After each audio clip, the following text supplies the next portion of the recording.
दोस्तों नमस्ते, मैं सुशील कुलकर्णी। आप देख रहे हैं एनालाइजर न्यूज हिंदी। कुछ भी बोलने से पहले, कुछ भी आज बोलने से पहले मैं आपको एक हिंदी शायर, हिंदी कवि, हास्य कवि राहत इंदौरी की कुछ लाइनें सुनाना चाहता हूं, जरा सुन लीजिए। झूठों ने झूठों से कहा है सच बोलो। झूठों ने झूठों से कहा है सच बोलो। झूठों ने झूठों से कहा है सच बोलो।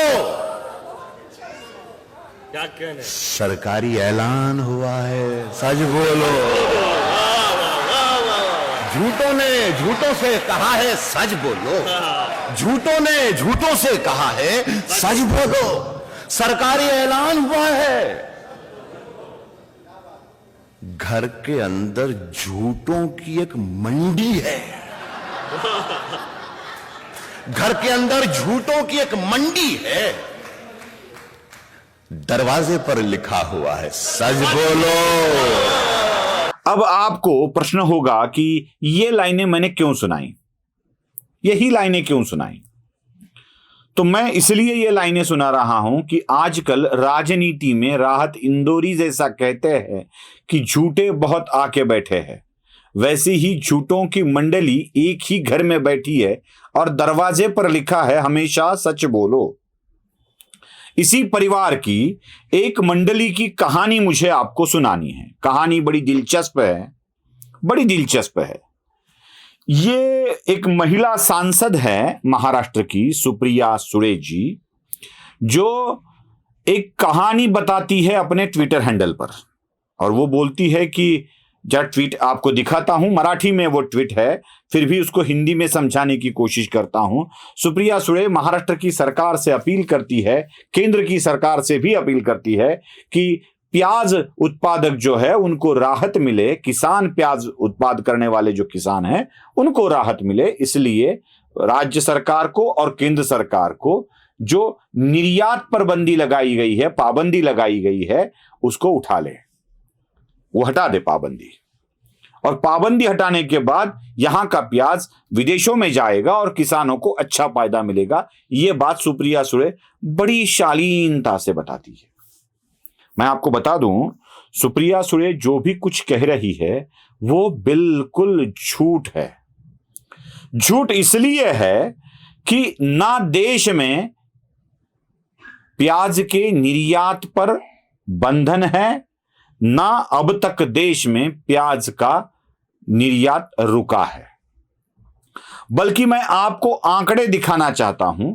उन आंकड़ों में आप देखोगे, ये गवर्नमेंट ऑफ इंडिया का एक रिपोर्ट भी है, मैं उसे भी आपको दिखाता हूं और साथ ही साथ में मैं आपको आंकड़े भी दिखाता हूं।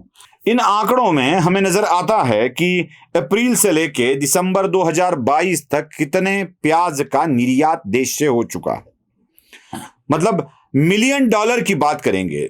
कितने मिलियन डॉलर, मिलियन को क्या कैसे मिलियन होता है आपको पता है। अप्रैल में 48 मिलियन डॉलर का निर्यात हुआ था, जो पिछले साल के मतलब 2021 के मुकाबले 13% से भी अधिक था। वो आंकड़े आप देख रहे हैं। मई में 31.9, जून में 36, जुलाई में 50.1 मिलियन डॉलर, अगस्त में 49 मिलियन डॉलर, सितंबर में 50.7 मिलियन डॉलर, अक्टूबर में 40.8 मिलियन डॉलर, नवंबर में 45.9 मिलियन डॉलर, दिसंबर में 52.1 मिलियन डॉलर। अगर हम पिछले साल की तुलना करें, वो भी आंकड़े आप देख रहे हैं, तो जून और अगस्त ये 2 महीने छोड़ दिए तो किसी भी महीने में निर्यात कम नहीं हुई है। मतलब सुप्रिया सुळे का एक झूठ पकड़ा गया। निर्यात पर पाबंदी है। क्यों गलत कहा? वैसे पीयूष गोयल जो मंत्री है, उन्होंने इसको बड़ी आसानी से ठुकरा दिया था, बड़े आसानी से इसको झूठा करार दिया था। थोड़े आंकड़े और भी बताना चाहता हूं। सुप्रिया जी, आपको पता होना चाहिए कि इस देश में नाफेड जैसी संस्था कितनी खरीद कर रही है प्याज की। जो प्याज खरीफ के हंगाम में होता है, उसकी खरीद करना बहुत ही मुश्किल होता है, रिस्की होता है, क्योंकि इस मौसम में निकाले गए प्याज का पानी नहीं, डिहाइड्रेशन नहीं हुआ होता है उसका, और ऐसे प्याज की ट्रांसपोर्ट करना बहुत ही मुश्किल हो जाता है।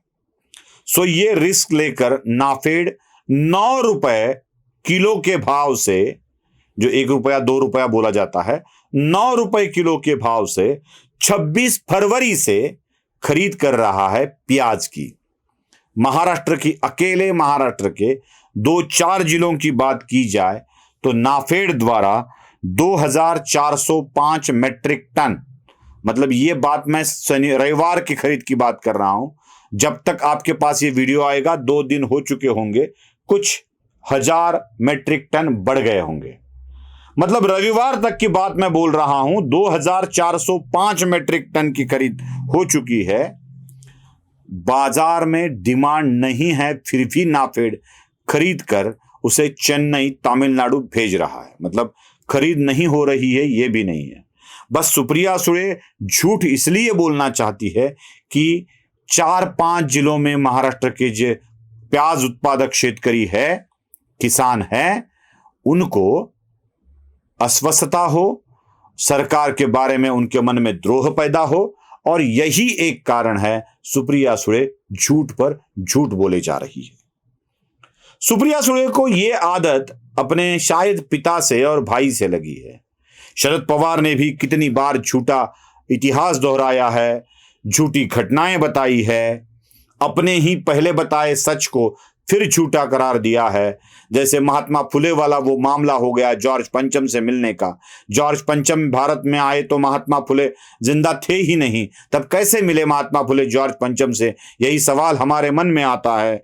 वो झूठा इतिहास बताते हैं, झूठे बॉम्ब स्फोट बताते हैं, साथ ही साथ जो सावरकर को पहले स्वातंत्र वीर मानते थे वो उनको माफी वीर मांगने लगे हैं। ये शरद पवार की झूठेपन की कहानियां हैं। शायद शरद पवार की ही संस्कार सुप्रिया सुळे पर है जो झूठ का दावा करते हैं। अजीत पवार भी आजकल उसी राह पर चल रहे हैं। कहा जाता था कि वो सच बोलते हैं, लेकिन नारायण राणे के बारे में उन्होंने बहुत ही गलत इंफॉर्मेशन दी थी। सुप्रिया सुळे का और एक झूठ मैं आपको बताता हूं, जिसे एक महाराष्ट्र के एक बड़े नेता है, उन्हीं के लोकसभा मतदार संघ से वो आते हैं, जिनका नाम है विजय शिवतारे। जो शिवतारे जी ने उन्हीं के फेसबुक टाइमलाइन को दिखाकर एक आरोप किया था। मतलब एक दिन सुप्रिया सुळे, एकादशी का दिन होता है जो जिसको महाराष्ट्र में भगवान विट्ठल को चाहने वाले बड़ा पवित्र दिन मानते हैं। एकादशी के दिन न मांसाहार करते हैं, न मद्यप्राशन करते हैं, कुछ भी गलत काम नहीं करते हैं। पवित्र दिन माना जाता है, उपवास का दिन माना जाता है। उस दिन भगवान के साथ उपवास होता है ऐसा माना जाता है, और उसी उपवास के दिन मांसाहार वर्जित होता है। तब सुप्रिया सुळे एक शिवेंद्र नाम के होटल में जाकर वहां घूमती है। एक व्यक्ति उन्हें खाना खाने की पेशकश करता है तो वो कहती है मैंने सेम डिश खाई है। मैं फोटो में वो सेम डिश आपको दिखा रहा हूं, उसी का स्क्रीनशॉट निकाला हुआ है, वो सेम डिश मैं आपको दिखा रहा हूं। वो कहती है कि मैंने अभी अभी सेम डिश खाई है, मतलब उन्होंने मांसाहार किया था। और उसके बाद मैं आपको उन्हीं के टाइमलाइन फेसबुक के दिखा रहा हूं जो विजय शिवतारे ने दिखाए हैं, वो भी मैं आपको दिखा रहा हूं। वो बार बार मंदिर में जाती दिखाई दे रही है।